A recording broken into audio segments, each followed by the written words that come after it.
buhay o kabiguan, ng ligaya o lungkot. Kaya marapat lamang na tanggapin si Jesus bilang tagapagligtas at Panginoon. At matapos yun ay panariwain ang katapatan at paglapit sa Kanya bawat araw o day by day. Ang day by day ay naglalayong umalalay sa pang-araw-araw na pamumuhay. Narito po si Kuya Ed Lapis sa mensaheng pinamagatang Free Medicine.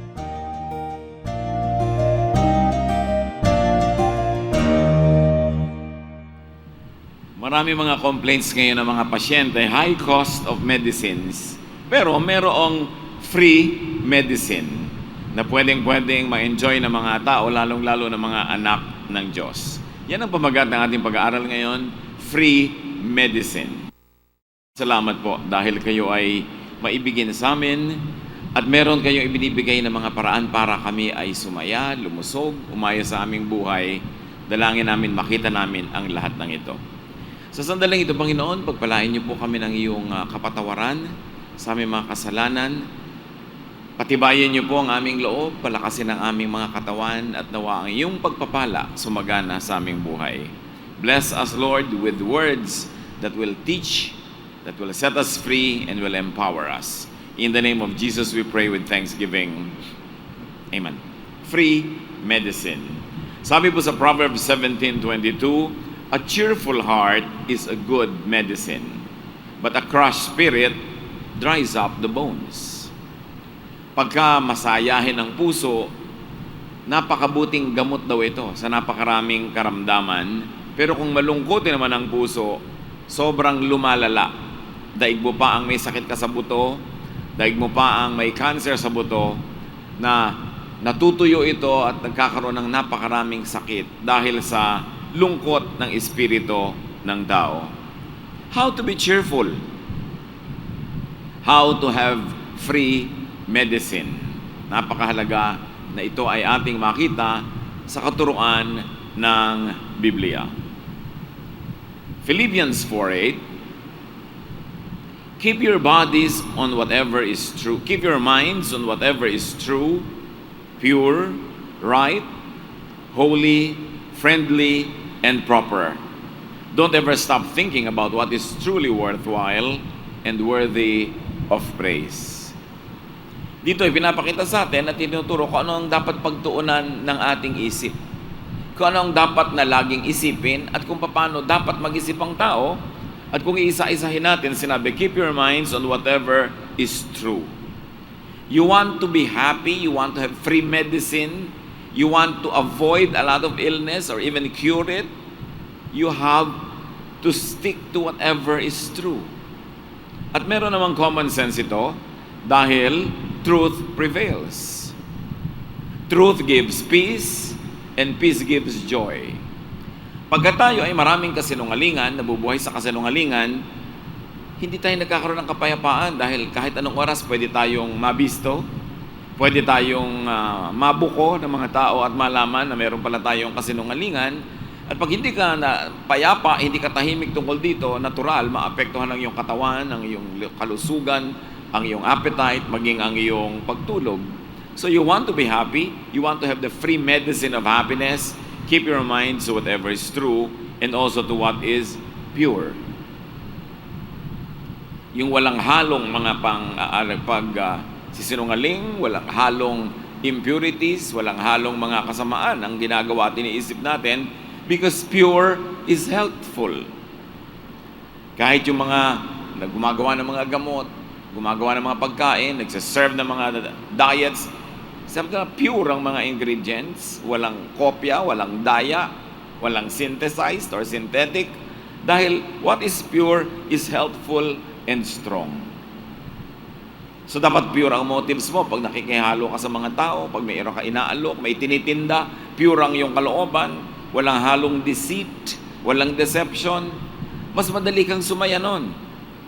Kasi kahit yung mga tao na sobrang nasasanay sa pangloloko ng kapwa, kahit mukhang masaya sila at hindi nila iniinda, there is a certain part of them that is sick. There is a certain part of them that dies whenever they are deceitful and they are impure, because we were created by God to be truthful and to be pure. And when you are moved against the design of your being created by God, you make things go wrong. You keep your mind on whatever is right. Stick to what is right. Why? Because what is right gives peace internally and externally. Pag tama ang iyong iniisip, lalo tama ang iyong ginagawa, tahimik ang iyong loob. Wala kang guilt feelings, wala kang fear of being found out, wala kang fear of retaliation kasi tama ang iyong ginagawa. So meron ka internal peace, which will of course translate into good appetite, good sleep, good rest, which translates to health. And peace, of course, this external, will help you improve the quality of your life. Pag tama ang iyong ginagawa, wala kang ginagawa ng mali, wala kang atraso sa kapwa, hindi ka natatakot na paghigantihan kanila, hindi ka nila hinahabol-habol, pinaparusahan, pinapahirapan, it is good for your health. Kaya pagka yung mga spiritual principles na ito ay in-apply natin sa ating buhay, makikita natin na merong actual physical benefits. That's why the Bible tells us to keep your mind on whatever is holy. Because holy is sublime. Holy is uplifting and even curative. God is holy and God heals. Yung ating iniisip, pinofocus natin on what is holy, what is righteous, what is godly. Ang ating mode of living, ang ating style of living, ang ating methods of living ay yung makadiyos. Kahit wala ka ng ibang gawang paraan na conscious effort para lulusog ka pagka holy ang iyong pamamaraan. Because God is God of health and wellness. At sabi pa sa atin, keep your minds on what is friendly. Ano ba? Ang expression ba ng iyong mukha? Friendly or hostile?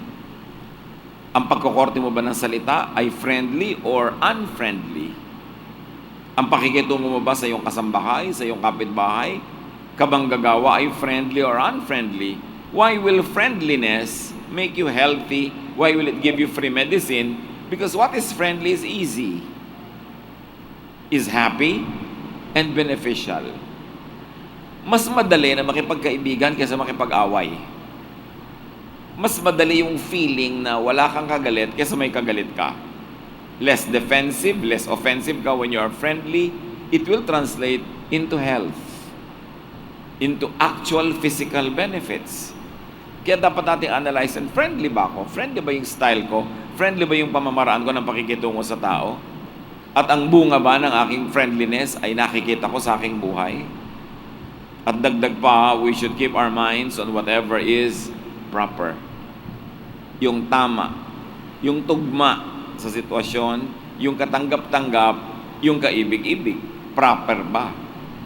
Proper ba na manghiya ka ng tao? Proper ba na sumingit ka sa usapan ng may usapan? Proper ba na pupunta ka sa bahay na hindi ka ni-invite? Dapat proper ang ginagawa natin, lalo ng mga anak ng Diyos. Everything in its correct place. Because if you're not in your correct place is empty and you're occupying another wrong place for you. Proper is secure.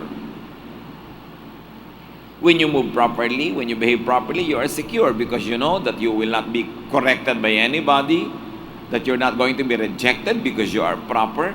Proper is safe. And when you feel secure and safe, your body will be healthier. You will be less nervous, less worrisome, less afraid. Kaya ang sinabi ng ating binasa, don't ever stop thinking about what is truly worthwhile and what is worthy of praise. Ano ang mga pinag-iisip-isip natin? Sabi, ang isipin nyo lang yung bagay isipin. What is worth your time? What is worth your emotional investment? Worthwhile ba na isipin ngayon pa lang kung paano ka mamamatay? Sa palagay mo, makakabuti sa katawan mo, sa emosyon mo na isipin yung kamatayan lagi? Worthwhile ba na mag-alala ng mag-alala? Magselos ng magselos? Mainggit? Anong ginagawa nun sa ating katawan? Pag nagagalit ka, nagsiselos, naiinggit, bumibilis ang iyong heartbeat, pulse rate, which is not good for you. Tumataas ang iyong blood pressure, yung sikmura mo parang nilalamutak na nilalamukos na humihigpit, hindi ka makapatunaw ng kinakain. Kaya sabi, do not stop thinking about what is truly worthwhile. Pag meron tayong iniisip, ang itatanong mo agad, is it worth it to be thinking about these things? Hindi ba sayang ang oras ko na isipin yung mga bagay na hindi ko naman kayang kontrolin? Mag-isip ng masasama laban sa kapwa, mag-isip kung paano ako makakalamang, kung paano ako makakagawa ng mali. Sabi, is it worthwhile?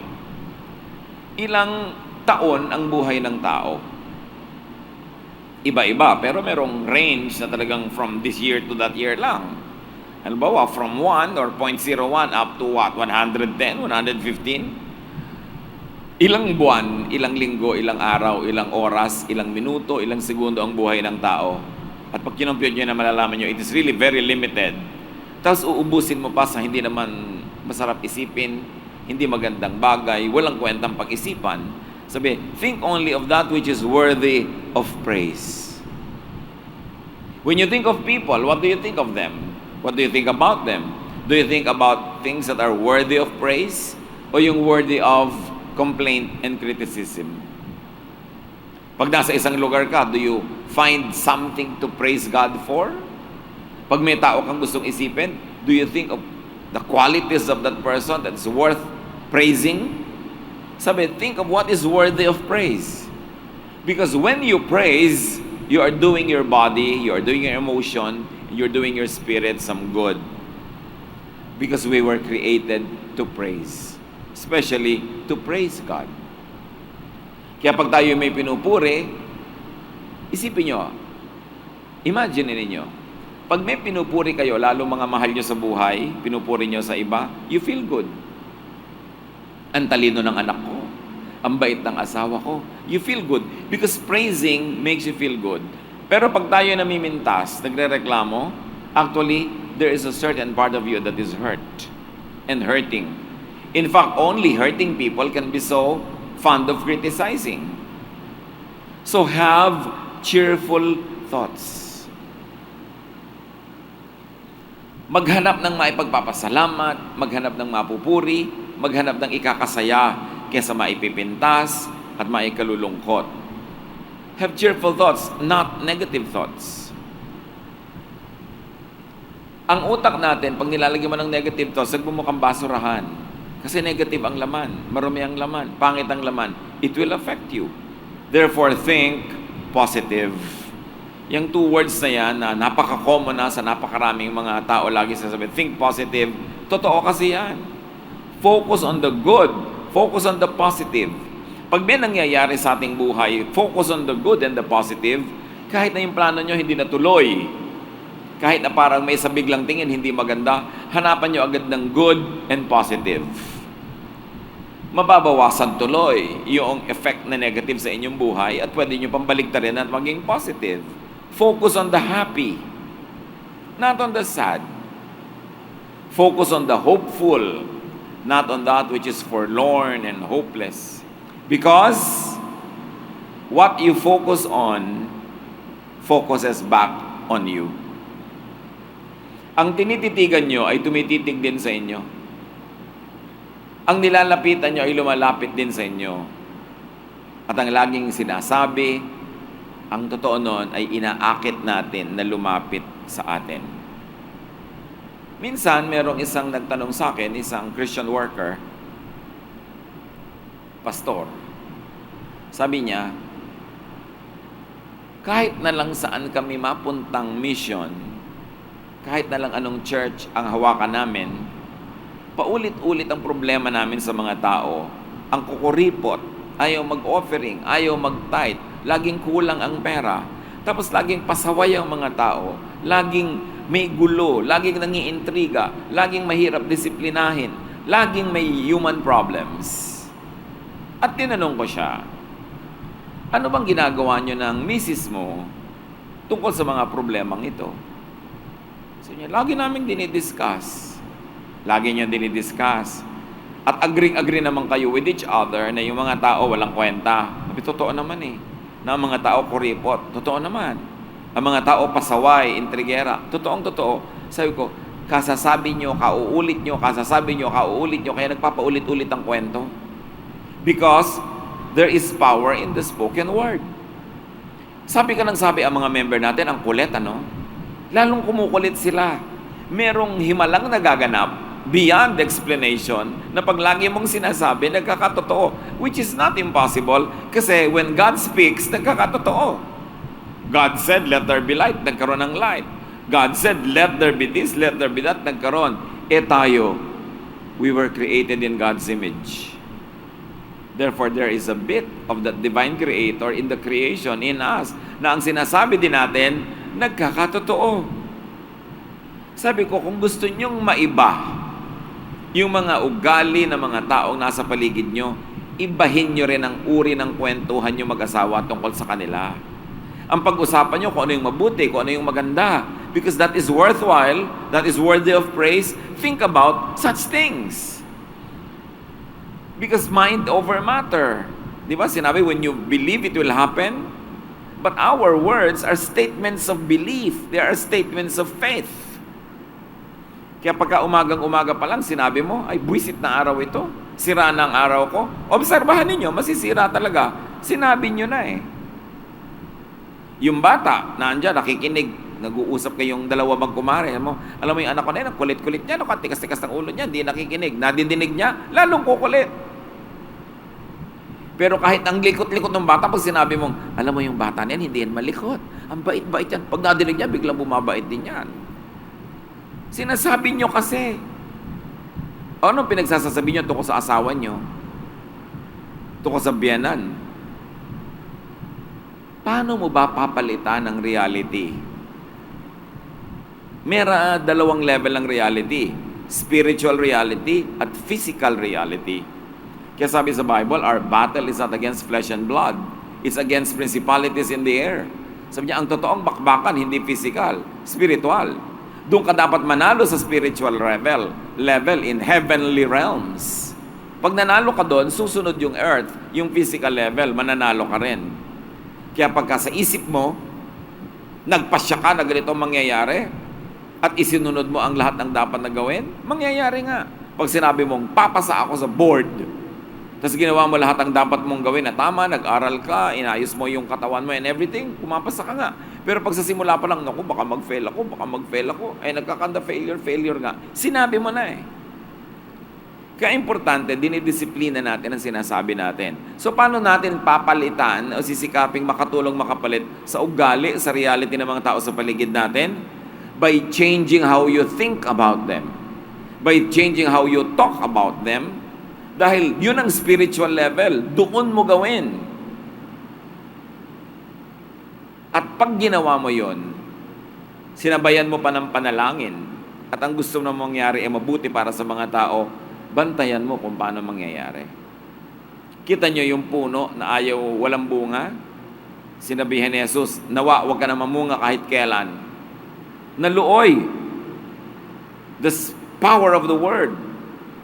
Pag sinabi ni Lord, oy, patay, bumangon ka, bulag, makakita ka, nangyayari, sinasabi. In other words, yung sinasabi mo kasi may equivalent na kapangyarihan sa isip mo. At yung isip mo nasa spiritual reality, nasa spiritual world, wala sa physical world.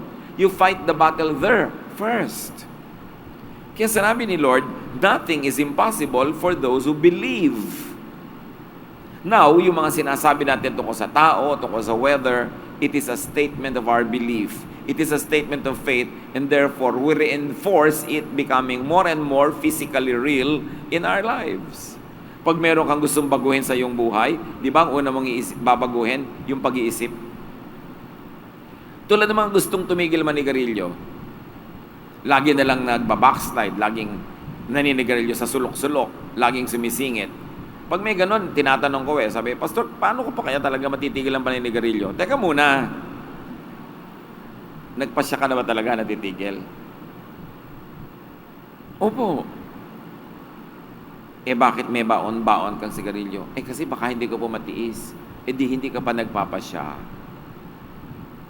May baon ka, kaya lagi ang laman ng isip mo, hindi ko to makakaya, kaya ako may provision. Therefore, hindi nga kakayanin ng katawan mo dahil sa isip mo pa lang, ipinatalo mo na eh. May baon-baon ka na eh. Doon pa lang, nagplano ka ng matalo. Kaya matatalo ka. Kaya ang sinasabi sa scripture, make no provision for the flesh. Decide. Pag decided ka, walang mangyayaring kabaligtaran ng napagpasyahan mo na sa loob ng iyong isip. Decision pa lang yon. Hindi pa yun yung tinatawag na faith. That's why faith works. If it doesn't work, ibig sabihin walang faith. Pag meron kang malaking project, ang laki ng gastos, ang laki ng hirap, pero naniniwala ka magagawa yon, mangyayari yon. Pero kahit madali, pag sa isip mo pa lang sinabi mo, ay mahirap yata yan, hindi yan mangyayari. Talagang hindi mangyayari. At yan ang dapat madisiplina ang mga anak ng Diyos. Kung paano papaandarin ang lahat ng katotohanan in a spiritual level at thought level. So it's important, tulad ng sinabi natin, to have cheerful thoughts. Sa isip pa lang, kontrolin mo na. Kasi imagine niyo, nasa isip pa lang yon. Wala pang korte, wala pang kulay, wala pang length and width.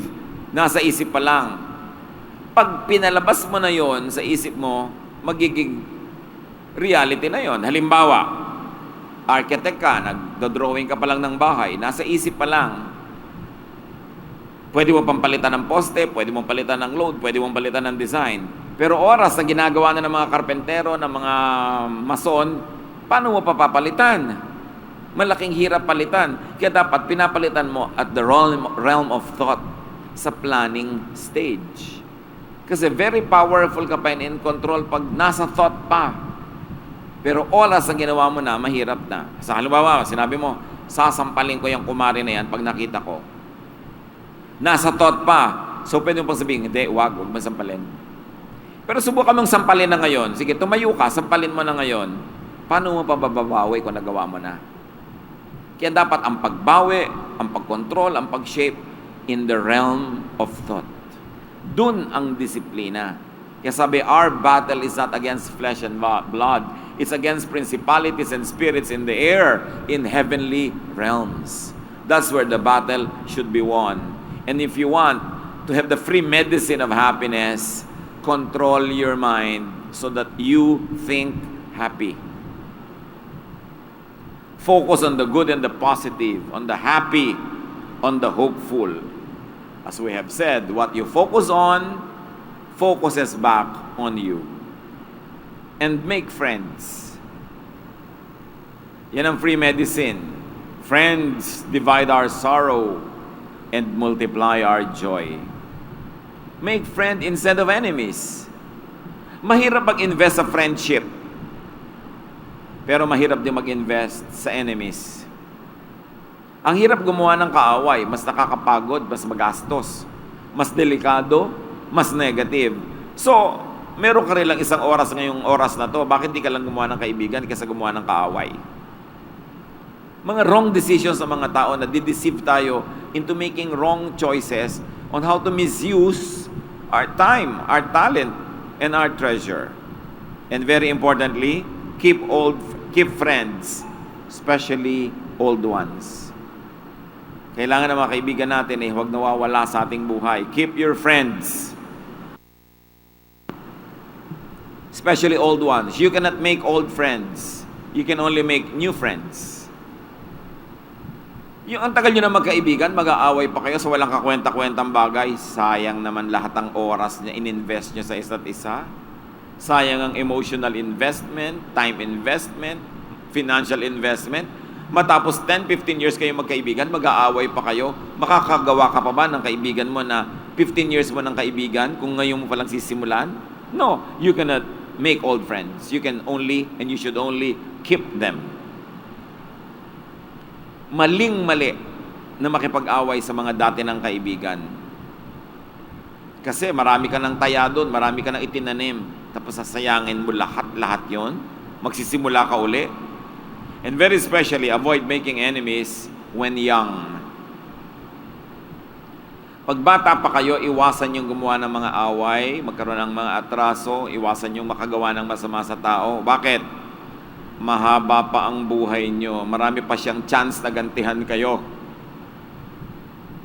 Kaya mas bata ka, mas dapat hindi ka gumawa ng kaaway. And also, avoid making enemies with the young. Kasi yung mga bata, mahaba pa rin ang buhay niyan. Marami pa silang chance na gumanti uli sa'yo. Meron ba kayo na hanggang ngayon ay masama loob nyo, galit kayo sa kanya, pero ang tagal na niyang ginawa yung mali nung bata pa kayo? Kita nyo? Dapat di kayo ginawa ng mali nung bata kayo kasi ang haba pa ng panahon na dadali nyo yun. At kung magkakaroon ka pa ng chance kumisan at masama ang takbo ng utak mo, baka gaganti ka pa. Maling-mali na makipag-away sa bata o mang-away habang bata ka pa. At lalo namang mali na mang-away kung matanda ka na. Matanda ka na nga, konti na lang oras mo sa mundo, mga away ka pa. Hindi mo na lang i-maximize na sumaya, may magpasaya sa'yo. Napakahalaga to make friends. And of course, you want a free medicine? Encourage people. Why is encouraging others some kind of a medicine? Because you get healthier when you encourage good enterprise. Not to mention that you might even be rewarded. Pagka merong nagsisimula ng karir, i-encourage nyo. Dahil alam nga naman magalit siya, dahil i-encourage nyo. Pagka merong gusto magsimula ng negosyo, i-encourage nyo.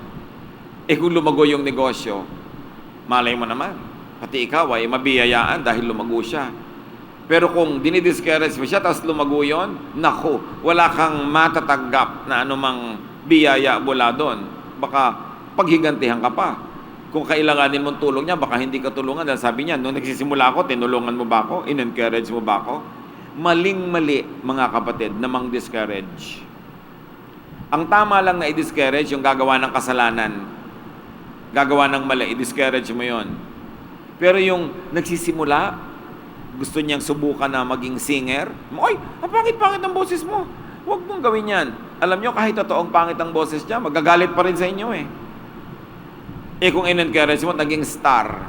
Oh, I'm sure maraming maibibigay sa iyong biyaya yun, naging star siya. Pero kung diniscourage mo, tas naging star pa rin, wala. You will not get anything from her stardom or from the side benefits. Be an encourager if you want to be happy in life. Pag may nagsisimula ng negosyo, sino ba talaga sa atin ang nakakaalam kung anong negosyo, magkiklik at hindi? Nobody knows. Because if we really know, then dapat nagnegosyo na nung lalago at yung giyamanan ng lahat. So, ba't ka mang-discourage ng mga negosyo? Sabihin, naku, baka walang kwenta yan, baka hindi ka kumita dyan, baka malugi ka dyan, bla bla bla bla bla bla. Eh, paano kung kumita at lumaki yung negosyo? Ikaw ang naiwan. Kasi hindi mo rin naman talaga alam kung anong magkiklik eh. You don't know. So, you better be an encourager.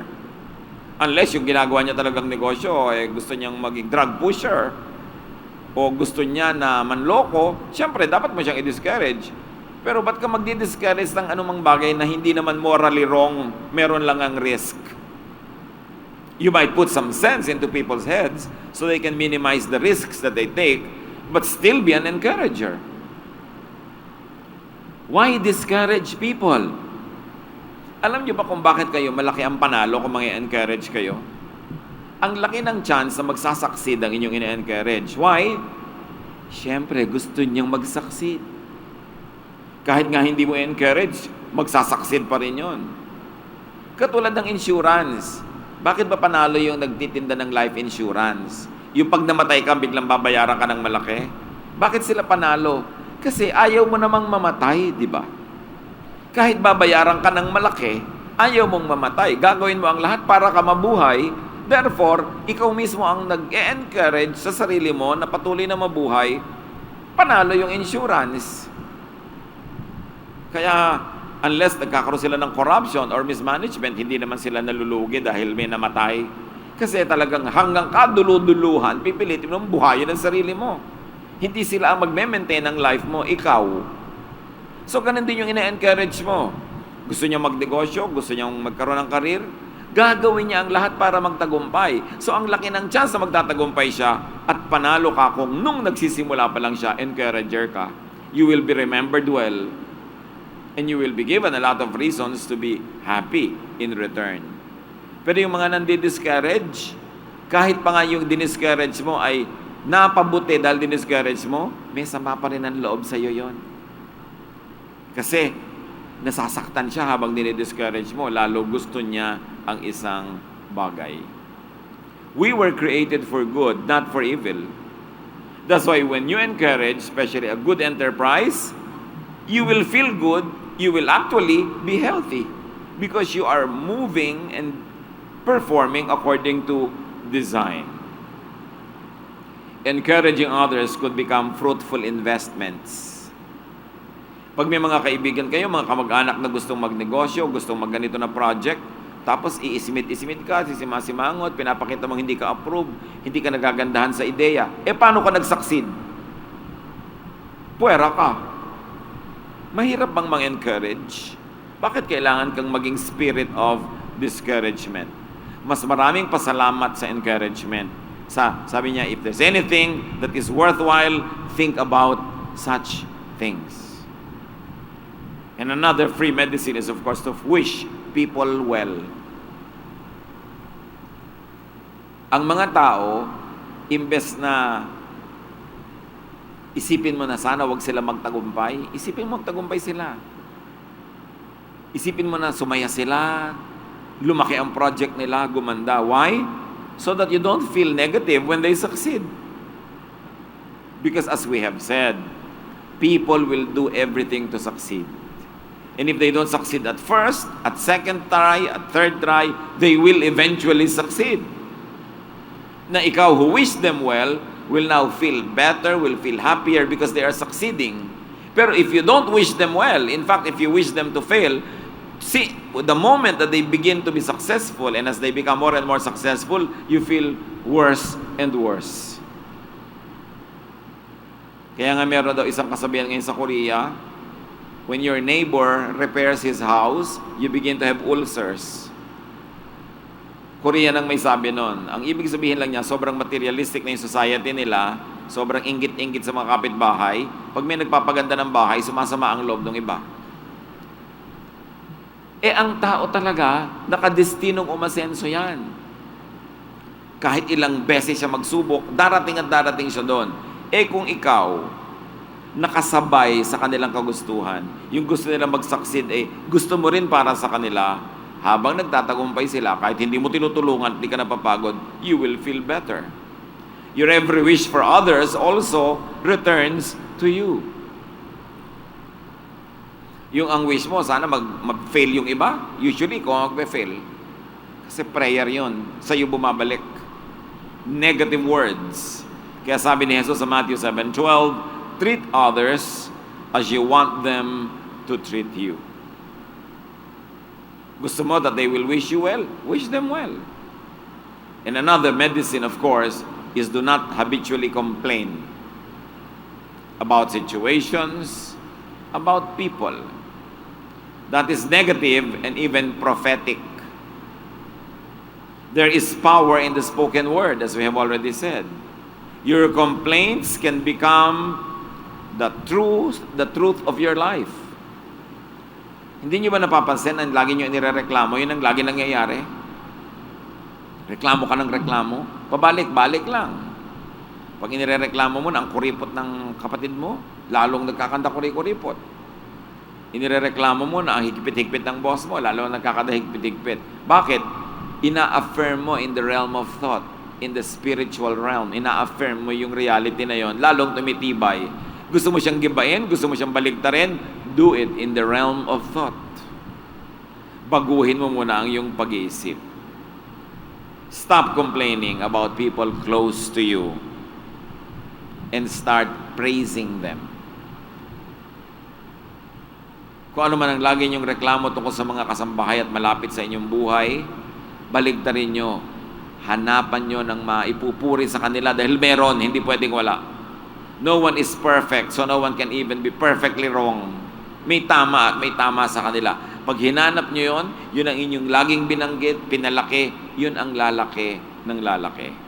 When you believe, it will happen. And another important medicine, do not habitually gossip. Lason yan. Gossiping is poison. Gossiping betrays an inner sense of inadequacy, discontentment, and happiness. Ang mga mahilig magchismis, hindi nila napapansin, ibinibisto nila ang tunay na laman ng kanilang puso, that they feel inadequate, that they are discontented with their own lives, that they are unhappy. Tell me kung masaya kayo, kung magsasayang kayo ng oras sa magchismis tungkol sa iba. If you are positively engaged, if you are fruitful, magsasayang kayo ng oras tungkol sa buhay ng may buhay para manira ng puri ng iba, para magchismis? No. Pag chismis ka ng chismis, ang ibig sabihin lang nun, miserable ang buhay mo. At habang nagchichismis ka, lalo mong ginagawang miserable kasi ang mga sinasabi mo negative, naninira ka ng puri, nakakasira ka ng reputasyon, sa palagay nyo walang espiritu na babalik sa'yo at magbabalik sa'yo ng mga pinagsasasabi mo sa buhay. Gossiping attracts what is gossiped about. May mga nanay na ang usapan nila lagi, pinipintas nila yung anak ng may anak. Hindi tumatagal, yung mga pintas na yon lumalabas sa mga sarili nilang anak. Naoobserbahan talaga yan. Yung mga lagi mong ipinipintas sa kapitbahay mo, mamaya ikaw na pala yon, nangyayari na sa buhay mo o sa mga mahal mo sa buhay. Bantayan ang salita. Our lives are shaped by our words. And this is one of the greatest deceptions, not to see it to be so. Ang salita mo ang nagkukorte ng buhay mo. At sabi sa Matthew 12:36-37, I promise that on the day of judgment, everyone will have to account for every careless word they have spoken. On that day, they will be told that they are either innocent or guilty because of the things they have said. Bantayan ang salita. Ang salita kasi symbol of thought. And thought is what your spirit is.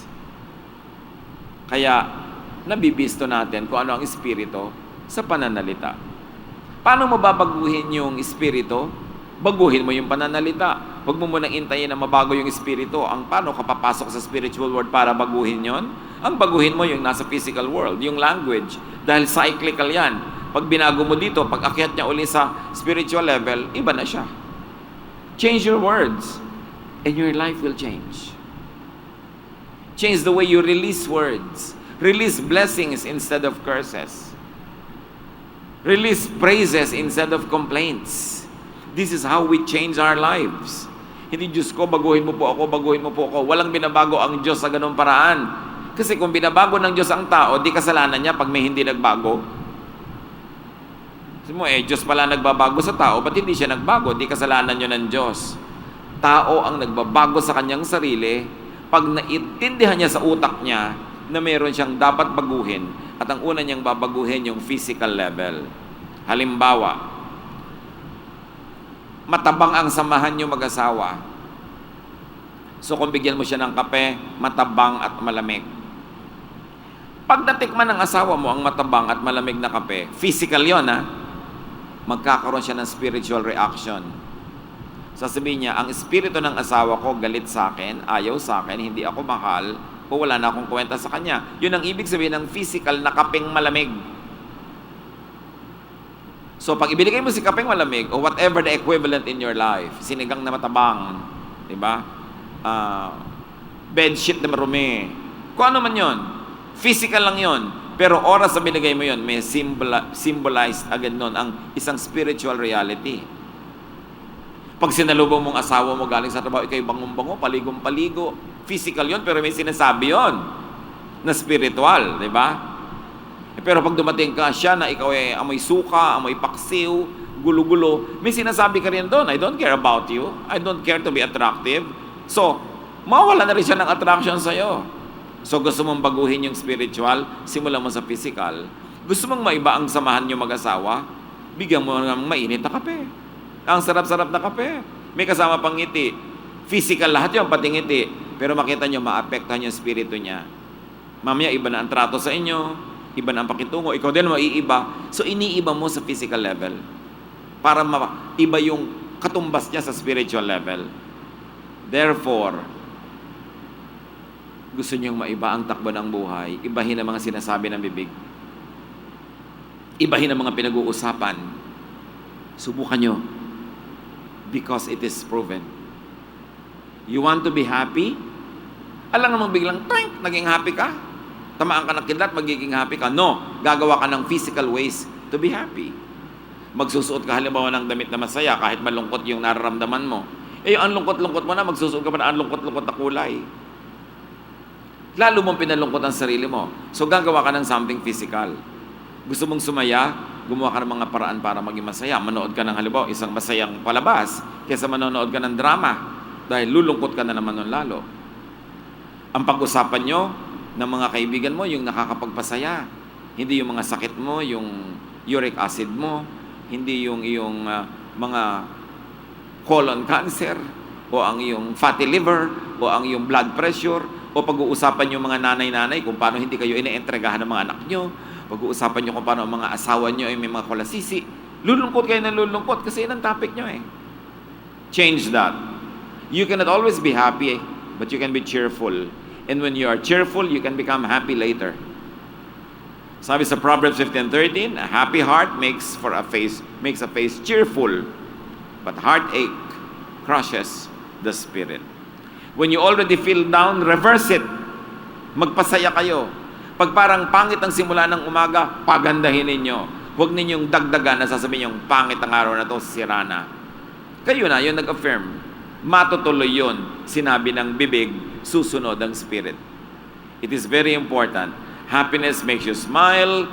Sorrow can crush you. So kaya ang utos sa Psalm 32:11, rejoice in the Lord and be glad. You righteous, sing, all of you who are upright in heart.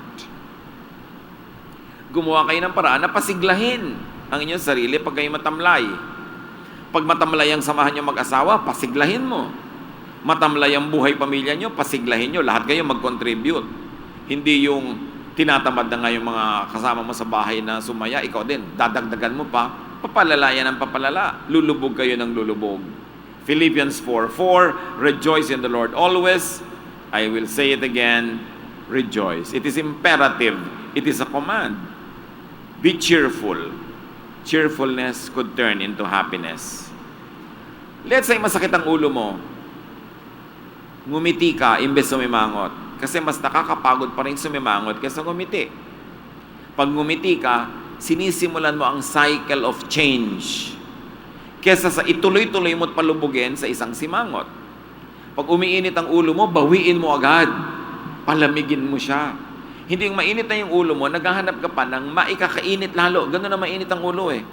Lalong naghahanap ng error, naghahanap ng mistake para yung dating maliit na apoy ng galit niya, lumaki ng lumaki. You will self-destruct. Discipline your mind. Because by the way you think, you can heal yourself. The body was designed by the Lord to heal. Attitude is the best medicine.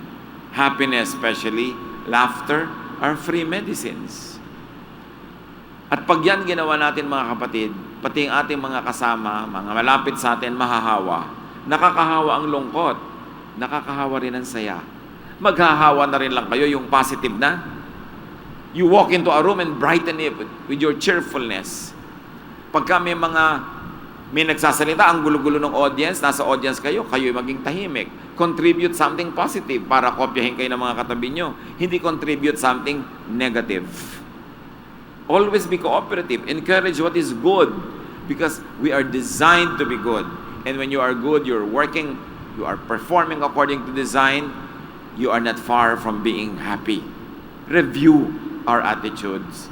Lalo yung mga tao nagsasabing, madalas ako malungkot, madali ako malungkot, I feel miserable, I don't feel happy. It's mostly in your mind, and it's mostly in your words. Dear God, teach us. Turuan niyo po kaming madisiplina ang aming pag-iisip, madisiplina ang aming bibig, pati body language and posture. That we will encourage what is good, what is beautiful, what is cheerful. That we will abandon thoughts that are negative, destructive, unfriendly. Teach us, Lord, to change by the changing of our minds. Teach us, Lord, to be cheerful. Teach us, Lord, to be happy. Teach us, Lord, to be by changing the way we think and the way we speak.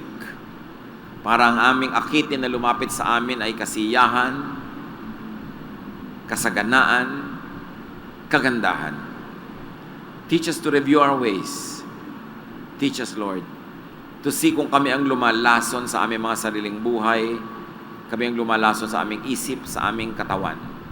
Pagbulay-bulayan natin ang mga katotohanan ito, mga kapatid, and think of very practical applications in your life.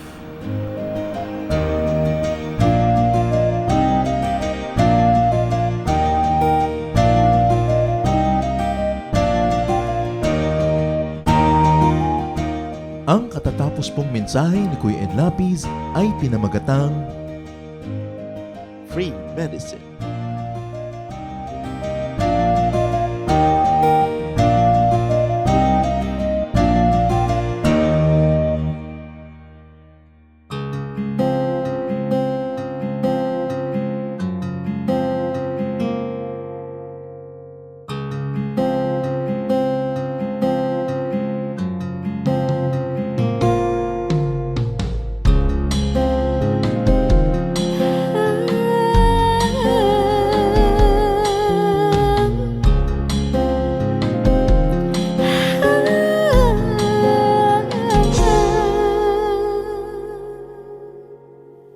Pag-ibig mo o kailanin, sukat man lumayo'y mahal pa rin. Liparin ko man ang dulong ng langit, sa piling mo pa rin magbabalik.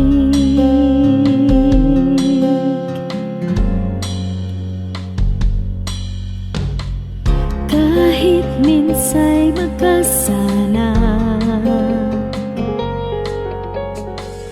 bakit tinuturing pa rin ba na? O Jesus, kayo nag-alay ng buhay, katwiran niyong aking tinataglay.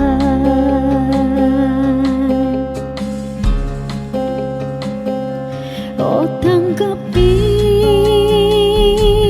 papuri ay tingin, nagsasabing ikaw aking hari, Diyos na banal, ngalay tinatanghal, kabutihan mo sa'kin walang mali. O Diyos, salamat sa pag-ibig na wagas.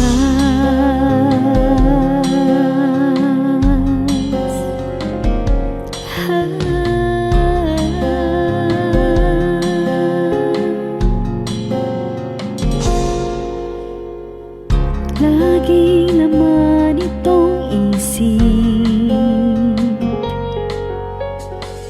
ngalan ko sa palad mo inukit. Walang sino mang maaring magwala, kaligtasang ikaw ang nagtikay.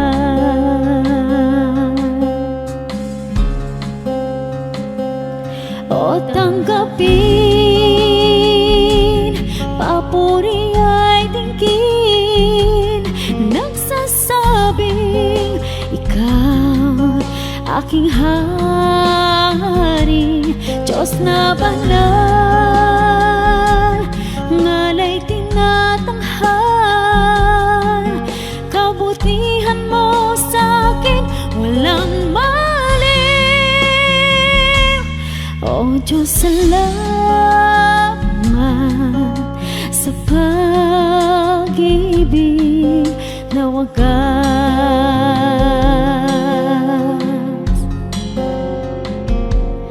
O tanggapin,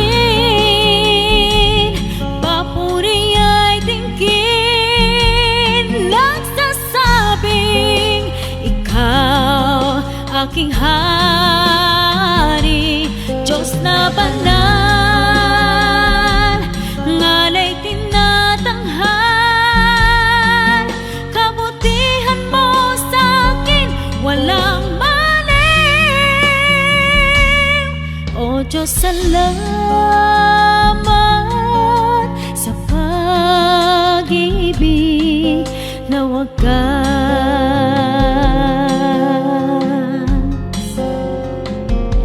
O Diyos, salamat sa pag-ibig na wagas.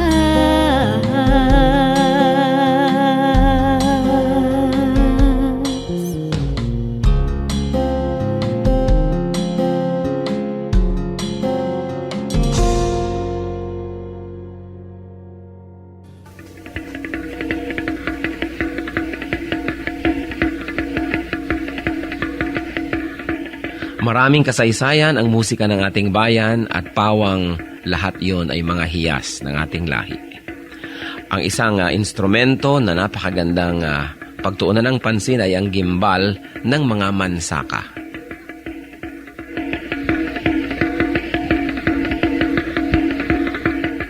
Ang gimbal ay isang magkabilaang tambol na matatagpuan sa hilaga at silangang bahagi ng Davao sa grupo ng mga mansaka. 28 sentimetro ang taas nito, humigit kumulang, at 21 sentimetro ang bilog, humigit kumulang. Yari ang gimbal sa isang katawan ng punong kahoy at ang magkabilang dulo ay tinapala ng pinatuyong balat ng usa. Ito ay hinahampas ng isang manipis na patpat habang isang kamay ay tumatapik-tapik sa kabilang tambol sa kabilang dulo ng instrumento.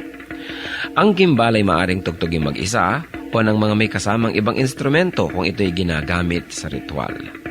1 hanggang 2 tao ang maaring tumugtog sa magkabilang dulo ng gimbal.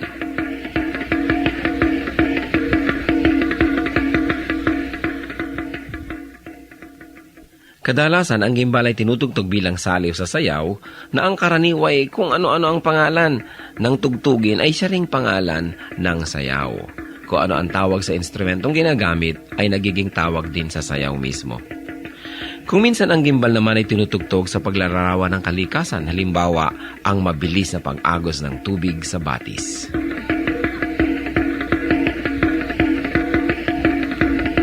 Ang gimbal o kimbao, instrumento ng mga mansaka. Kayamanan ng ating lahi, hiyas ng ating bayan, marapat lamang na gamitin sa pagsamba sa Panginoong Hesus.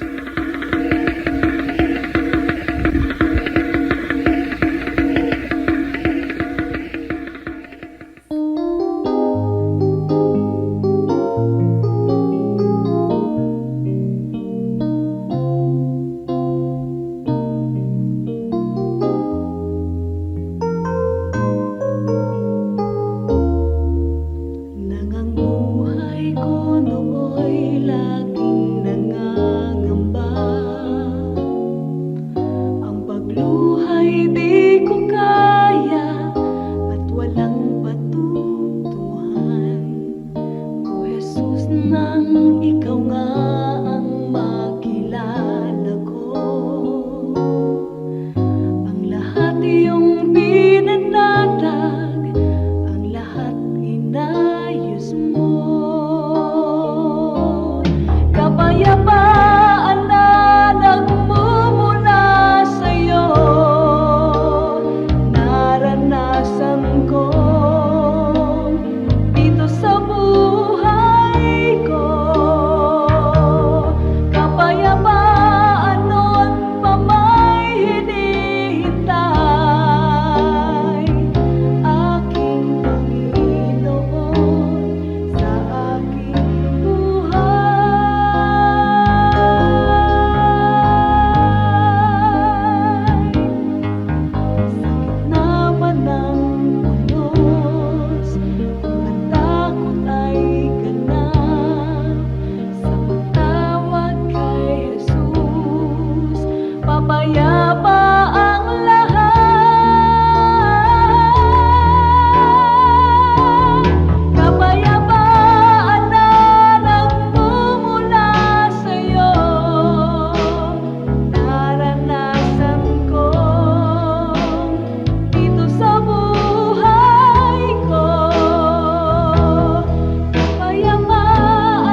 sa buhay ko.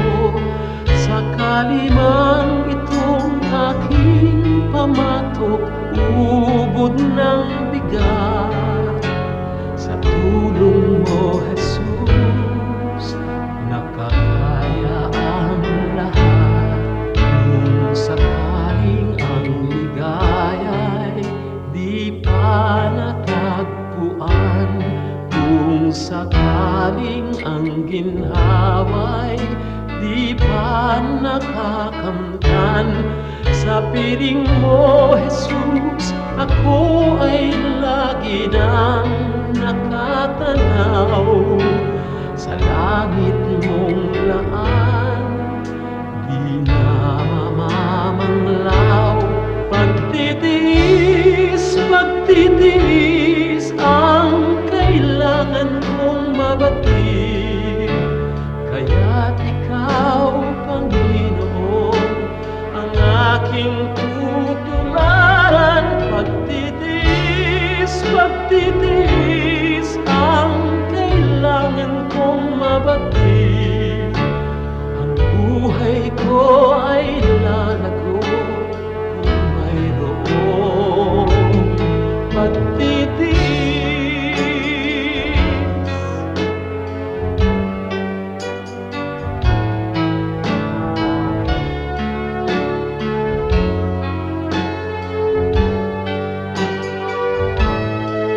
Kung sakaling ang ligaya'y di pa natagpuan, kung sakaling ang ginhawa'y di pa nakakamtan, sa piling mo, Jesus, ako ay lagi nang nakatanaw.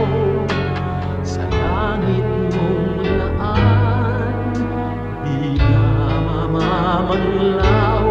Pagtitiis, pagtitiis ang kailangan kong mabatid. Kaya't ikaw, Panginoon, ang aking tutularan. Pagtitiis, pagtitiis ang kailangan kong mabatid. Espiritu ay lalago kung mayroong pagtitiis.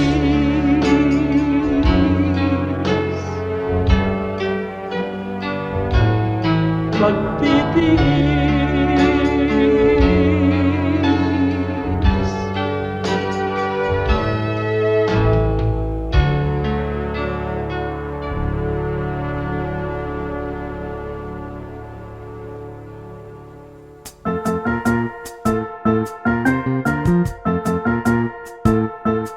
Oras na po para pansamantalang magpaalam ang programang Day by Day. Tayo po'y magsama-sama tuwing ika-6 hanggang ika-7 ng umaga, araw-araw. Magandang umaga po at mabuhay ang Panginoong Hesus!